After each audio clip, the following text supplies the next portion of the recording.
Obviously almost crippled and just doing the job. Cassisi in the congestion. Hands over to Matt Thomas. Tambling found a way through. Pettigrew for Kane Corns. Treadray again presenting. Trying to get around his immediate opponent in Polak. Good contest between the two big men. And it's come out the back. High for Polak. High ball. Right. Logan went back with courage, almost caught Wilson. Chad Corns for Sean Burgoyne. They're all the good players that are winning possessions in defensive 50s. This time the pass intended for Salopek. Very well job out. And it's a skill. People think it's not, but it's an absolute skill to be able to do that. Polak looking for distance. Here's Revolt against Brogan. Dancing around, centering the ball. Logan came strongly. Cassisi underneath it again. Almost gave up the handball to Patterson. Chad Corns in strongly. Camped on the ball. Shouldn't be. You're right, he was in strike, but he didn't lie on the ground and drag it back in. He was knocked over the ball, which I'm glad the umpire interpreted that way. Yeah, you're allowed to try and grab the ball if you've been knocked over, I would have thought. Brogan double hands it. Carlisle coming through strongly. Caught Cochin high as well.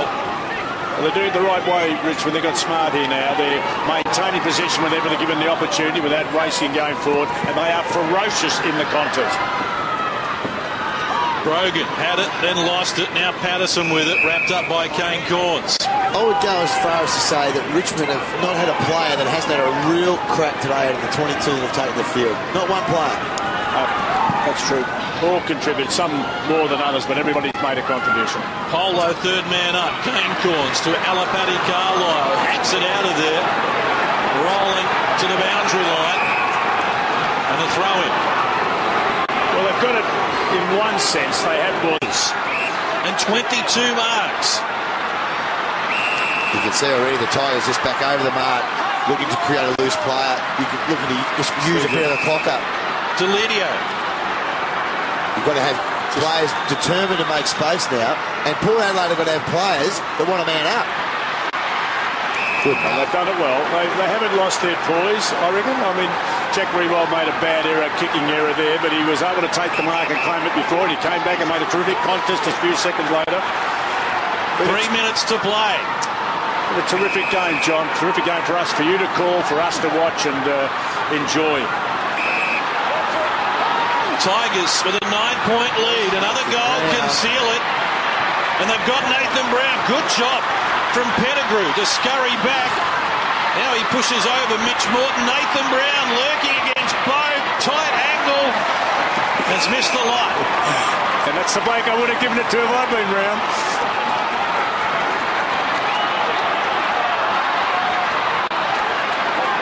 Almost 25 minutes played. Well, it's winnable. Winnable, John. 2 kicks in 2.5 minutes. But it's not going to be this way though, Parko. Probably not. It's got to be. They've got to somehow get the corridor, and they've got to get some overlap run. They've got some run here from Chaplin. Here they go now. Motlop, the main danger man, wobbles toward him. Right there with him, Bowden. McMahon. Motlop wanted a free kick. Was remonstrating when he needed to be back doing the job for his team. Super effort by McMahon. He's been one of their better players. Foley measures the pass. Morton takes the mark. Now they're pressing. Oh, took the man off. Sean Burgoyne went the bump when the tackle was appropriate. Dean Polo back on the ground after being crunched by Chad Corns. And here's Kane Corns deep in the back pocket, giving up a minor score. Okay to concede there, because you still need 2 goals. Now they've got the player out wide on his own, big Brendan Lay. Lay charging up the ground to the wing. Needs a shepherd, and got a good one. Treadray, the target, looks good off the boot. The captain's got it. Great shepherd by Pearce. Around, Motlop works to the front, wanted a free kick, so did the fans. Here's Logan, unlikely hero. He splashes another and brought it back to within a straight kick. This has been a cracking game. But that's why it was good to concede, because by conceding the point, they were able to bring it in. Richmond had time to put the zone up, And they had, an unlikely player in Brendan Lane. Brendan Lane. He's made 80 metres with about 7 or 8 bounces. Oh, this is on. I mean, been a very brave effort by both sides, but particularly brave by Port Adelaide with their current history and where they were in this game. No chance.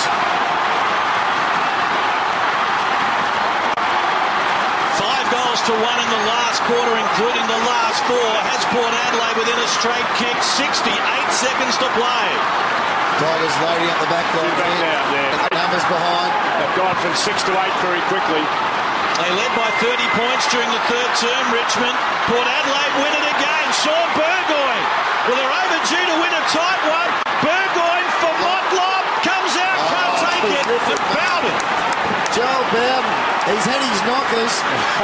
He's taken 23 marks today. He's had 38 disposals. Before that he had my vote, but he's definitely got it now. Out wide, Patterson. Tigers out of the danger zone for the moment with Newman. He's got a man on as well. Tambling. He just needs to milk the clock here, Richard Tambling. Well, again, the team without the ball needs to man up. Well, they need to get on an opponent, and I don't mean standing off an opponent 10 metres and saying you're on him like this. Motlop's just done it again. You need to be on your opponent. Slack it is, it's slack. Time is going to beat them. Richmond are going to hold on in a titanic struggle, and for the first time since August 2006, the Tigers win back-to-back games. It was a tremendous contest. Port Adelaide brave in defeat, but in the final analysis, it's Richmond 20 goals 7, 127. Port Adelaide 19-9, 123. Well, I was going to say, John, the thousands of, Port Power fans who failed to come today, and I don't know whether that was the difference that might have lifted them over the line, but if you stayed away today, you missed, even in defeat, you missed a magnificent performance by a team that's been undermanned, demoralised by their lack of last quarter performances, and while I admire what Richmond's done, and they deserve Vickers to win the game, there's no doubt. Cleve Hughes, he kicked 6. Mitch Morton kicked 5, so gee, they were really good today, the Tigers. They deserve to win, Parker. Whilst I agree with you, Port Adelaide deserve a lot of credit for the way they finished the game off.